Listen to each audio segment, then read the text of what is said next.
Voice of Tamil viewers. இப்போதைய நிலவரப்படி நாம சோஷியல் மீடியாக்குள்ள போய் பார்த்தோம் அப்படின்னா டிவிகேவுடைய கூட்டணி சார்ந்து ஒரு விஷயம் ரொம்பவே பரபரப்பா பேசப்பட்டு வந்துட்டு இருக்குது.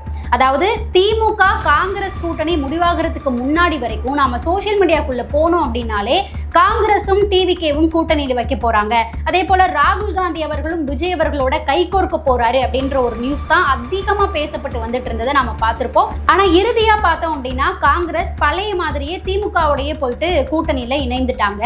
அதோட அந்த விஷயமும் முற்றுப்புள்ளி வைக்கப்பட்டது.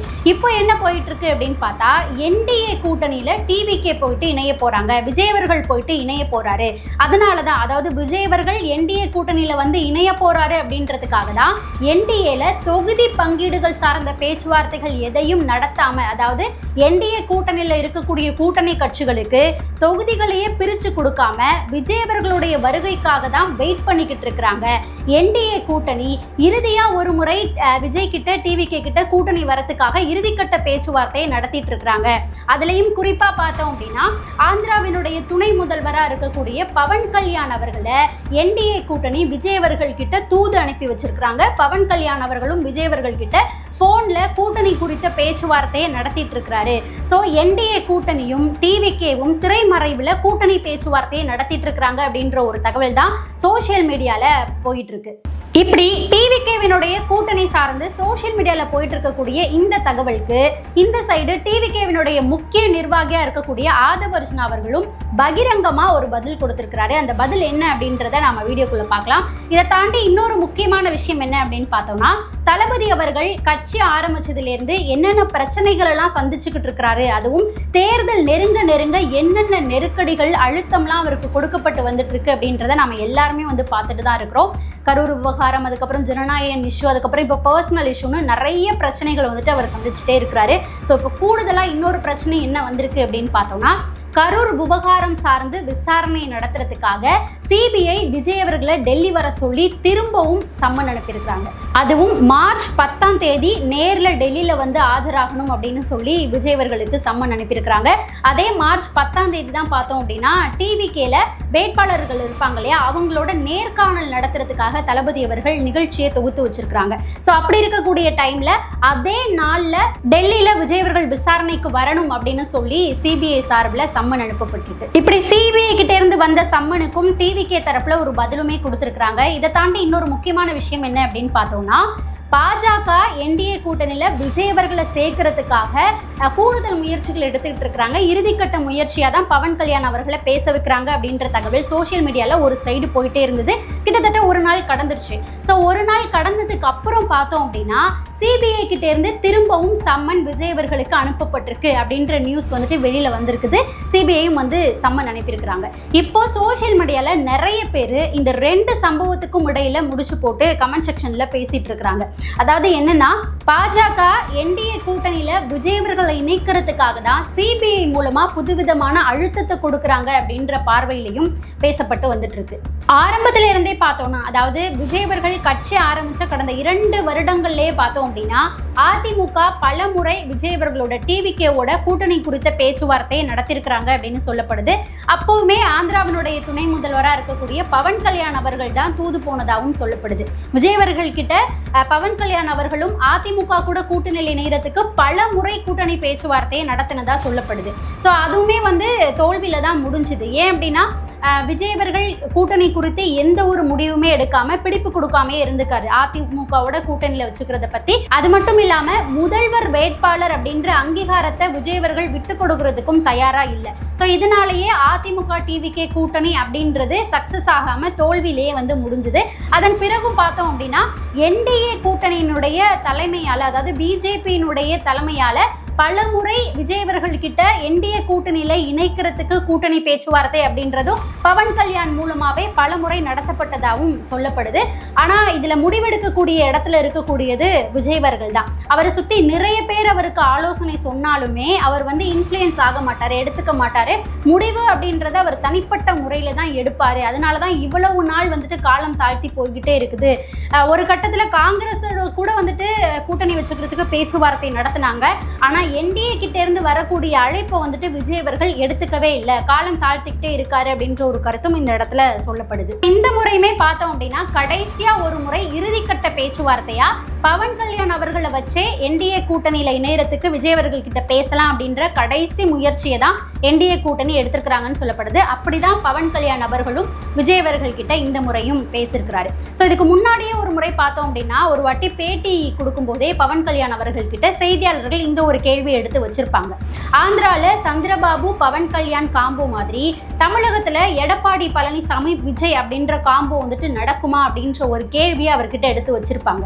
அப்போ பவன் கல்யாண் அவர்கள் டைரக்டா பதில் சொல்லாம மறைமுகமா சில விஷயங்கள் அவரை வச்சே வந்து சொல்லியிருப்பாரு. நான் வந்து முதல்வர் ஆகணும் அப்படின்ற அந்த அங்கீகாரம் அப்படின்றதெல்லாம் எடுத்துக்காம, பதவி வேணும் அப்படின்ற ஆசையை எடுத்துக்காம, என் கட்சியினுடைய வளர்ச்சியும் நாட்டினுடைய வளர்ச்சியும் முக்கியம் அப்படின்னு சொல்லிதான் சந்திரபாபு அவர்களுக்கு நான் ஆரம்பத்திலேயே வந்து ஆதரவு கொடுத்திருந்தேன், அவரோட இணைந்து வந்துட்டு போட்டியிட்டேன். ஸோ அதே போல விஜய் அவர்களும் அதிமுகல இணைந்தாங்க அப்படின்னா அது ரொம்பவே சந்தோஷமா இருக்கும், கரெக்டான ஒரு வழியா இருக்கும் அப்படின்ற மாதிரி மறைமுகமா செய்தியாளர்கள் முன்னாடியே பவன் கல்யாண் அவர்கள் பேட்டியில பேசியிருந்தாரு. ஸோ இப்பவுமே வந்து பவன் கல்யாண் அவர்கள் இந்த பாணியில தான் விஜய் அவர்கள் கிட்ட போன்ல பேசியிருப்பாரு அப்படின்னும் சொல்லப்படுது. கட்சி ஆரம்பிச்ச உடனேயே கட்சிக்கு அங்கீகாரம் அப்படின்றது வந்துட்டு நமக்கு கிடைக்காது, அதனால ஒரு வலிமையான கூட்டணியோட இணைந்து செயல்பட்டோம் அப்படின்னா அது நமக்கு பிளஸ்ஸாவே வந்துட்டு அமையலாம், போக போக நம்ம தனித்துவமா தெரியறதுக்கான வாய்ப்புகள் இருக்குது, நீங்க வந்து அதிமுகவோட இணைந்து செயல்படுங்க, என்டிஏ கூட்டணியில இணைங்க அப்படின்ற மாதிரி தான் பவன் கல்யாண் அவர்கள் இந்த முறையும் விஜய் அவர்கள் கிட்ட பேசியிருக்கிறதுக்கு வாய்ப்பு இருக்கு அப்படின்னு சொல்லப்படுது. ஸோ இந்த விஷயம் சார்ந்து, அதாவது என்டிஏ கூட்டணியில இருந்து விஜய் அவர்களுக்கு அழைப்பு வந்திருக்கு அப்படின்ற இந்த விஷயம் சார்ந்து சோசியல் மீடியால நிறைய விவாதங்கள் போயிட்டு இருக்குது. ஸோ அப்படிப்பட்ட விவாதத்துல ஒன்னா நாம எடுத்துக்கும் போதுதான் பத்திரிகையாளர் பாண்டே அவர்கள் என்ன விஷயங்கள் எடுத்து வச்சிருக்காங்க அப்படின்னா, என்டிஏ கூட்டணி விஜய் அவர்களுடைய பேச்சுவார்த்தை நடத்துறது அப்படின்றதும், அதிமுக விஜய் அவர்களுடைய கூட்டணி பேச்சுவார்த்தை நடத்துறது அப்படின்றதும், அதே போல ஆந்திர துணை முதல்வரா இருக்கக்கூடிய பவன் கல்யாண் அவர்கள் என்டிஏ கூட்டணி சார்பா விஜய் அவர்கள் கிட்ட பேச்சுவார்த்தை நடத்துறது அப்படின்றதும் இது முதல் தடவையே கிடையாது.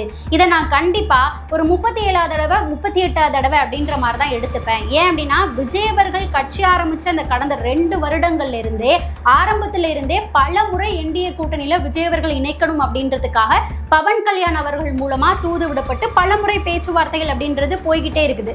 ஸோ விஜய் அவர்கள் தான் அதுக்கு பிடிப்பு கொடுக்காம, முடிவு கொடுக்காம அந்த கூட்டணியில இருந்து விலகி போறதுக்கான விஷயங்களையே பார்த்துட்டு இருக்கிறாரு.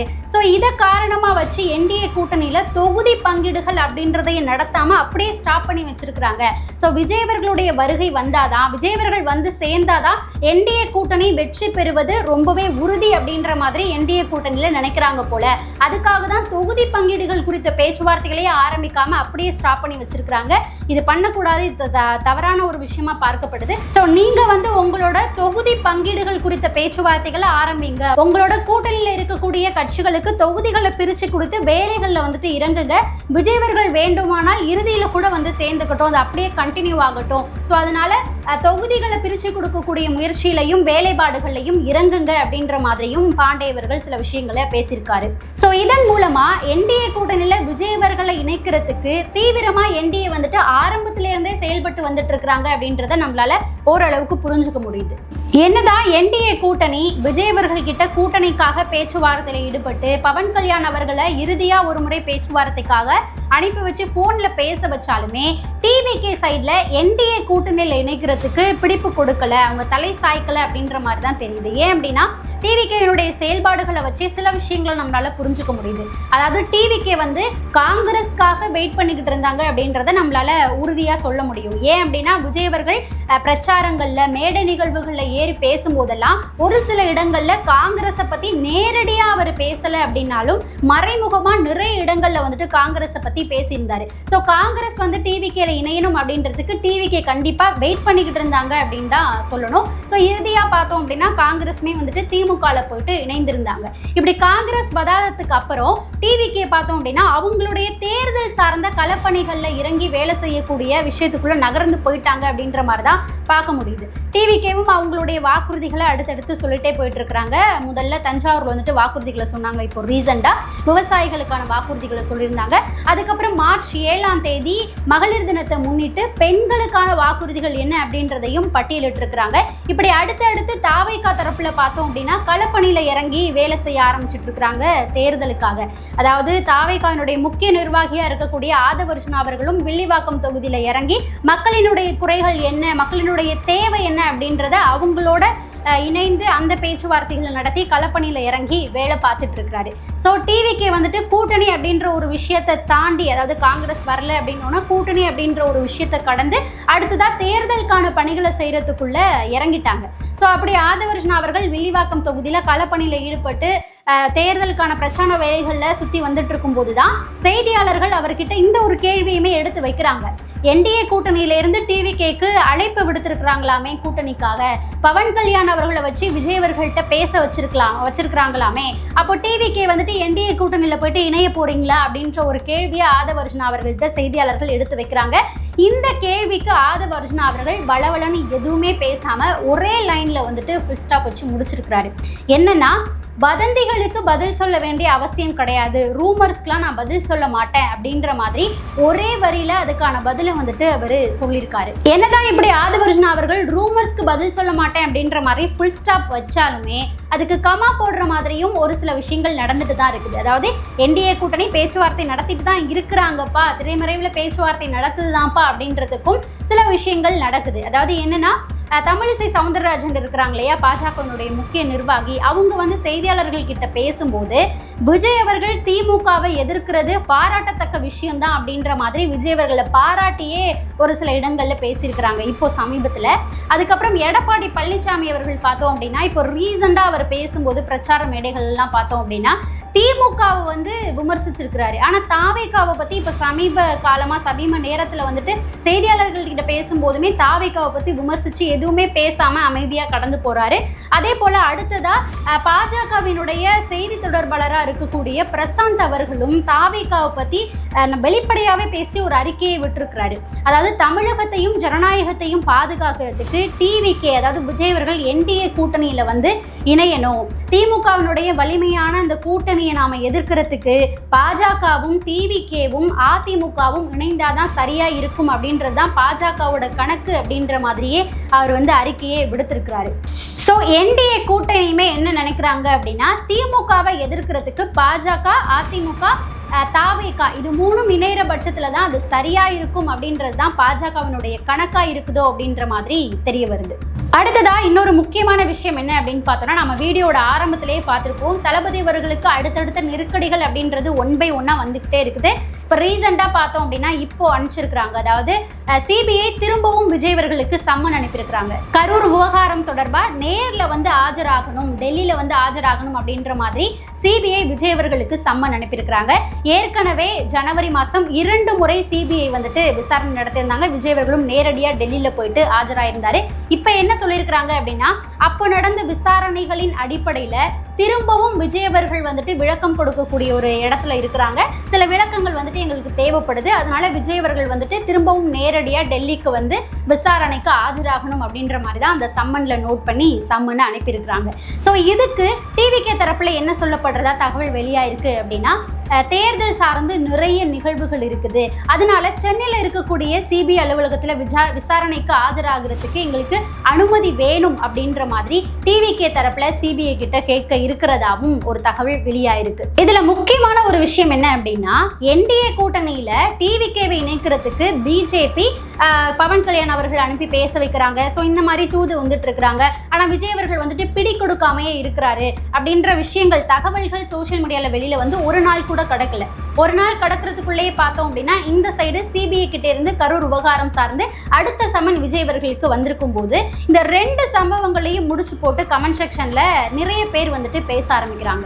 என்டிஏ கூட்டணி தொடர்ந்து டிவிகேவை அவங்களோட கூட்டணியில இணைக்கணும் அப்படின்றதுக்காக பேச்சுவார்த்தைகளை நடத்திக்கிட்டே இருக்கிறாங்க. விஜய் அவர்களும் பிடி கொடுக்காம இருக்கிறாரு. ஸோ அப்படி இருக்கக்கூடிய பட்சத்துல அவரை வந்துட்டு என்டிஏ கூட்டணியில இணைக்கிறோம் அப்படின்ற ஒரு எண்ணத்தினாலதான் சிபிஐ மூலமா இப்படி ஒரு அழுத்தம் அவருக்கு கொடுக்கப்படுதோ அப்படின்ற மாதிரி கமெண்ட் செக்ஷன்ல நிறைய பேர் வந்துட்டு கேள்வி கேட்க ஆரம்பிக்கிறாங்க, பேசவும் ஆரம்பிக்கிறாங்க. அதுலயும் இன்னும் ஒரு சில கமெண்ட்ஸை வந்துட்டு நம்மளால பார்க்க முடியுது. அதாவது என்னன்னா, இது வந்து தமிழகத்துக்கான தேர்தல் தான், அதனால நீங்க அதிமுகவோட துணிஞ்சை கூட்டணி வச்சுக்கலாம். ஸோ அப்படி வைக்கும்போது உங்களுக்குமே வந்துட்டு ஒரு பலம் கிடைக்கும், அதன் மூலமா நிறைய எம்எல்ஏக்கள் உங்களால வந்துட்டு ஜெயிக்க முடியும். அதை வச்சு நீங்க ஜெயிக்கக்கூடிய தொகுதிகளில் வந்துட்டு நல்ல விஷயங்களை பண்ணுங்க, அதுவே உங்களுக்கு பிளஸ்ஸா அமையும். அடுத்தடுத்த தேர்தலில் வந்துட்டு நீங்க தனிச்சு போட்டியிட்டு வெற்றி பெறலாம். அதனால அதிமுகவோட நீங்க தாராளமா கூட்டணியில வச்சுக்கலாம். இது தமிழகத்துக்கான ஒரு தேர்தல் தான். ஸோ அதனால பிஜேபியோட நீங்க கூட்டணியில வைக்க அதனால நீங்க பிஜேபியோட கூட்டணியில இருக்கிறீங்க அப்படின்ற மாதிரி வராது. நீங்க துணிஞ்சி அதிமுகவோட கூட்டணியில வைங்க அப்படின்ற மாதிரி வரக்கூடிய சில கமெண்ட்ஸுமே வந்துட்டு நம்மளால பார்க்க முடியுது. ஸோ இந்த சம்பவங்களை பார்க்கும்போது மக்களாகிய உங்களுக்கு வந்துட்டு என்ன தோணுது? டிவிகே அதிமுகவோட கூட்டணியில வைக்கும்போது அது சரியா இருக்குமா, இல்ல அதை டிவிகேனுடைய தொண்டர்கள் ஏத்துக்க மாட்டாங்க அப்படின்னு நினைக்கிறீங்களா? அதே போல என்டிஏவோட விஜய் அவர்களை இணைக்கிறதுக்கான பேச்சுவார்த்தைகள் நடந்துட்டு இருக்குது அப்படின்ற செய்திகள் வெளியாகக்கூடிய பட்சத்துல சிபிஐ கிட்ட இருந்து விஜய் அவர்களுக்கு சம்மன் அனுப்பியிருக்கிறத நீங்க எப்படி பாக்குறீங்க அப்படின்றதையும் மறக்காம நம்மளுடைய கமெண்ட் செக்ஷன்ல பதிவு பண்ணுங்க. நாம அடுத்த பதிவுல சந்திக்கலாம்.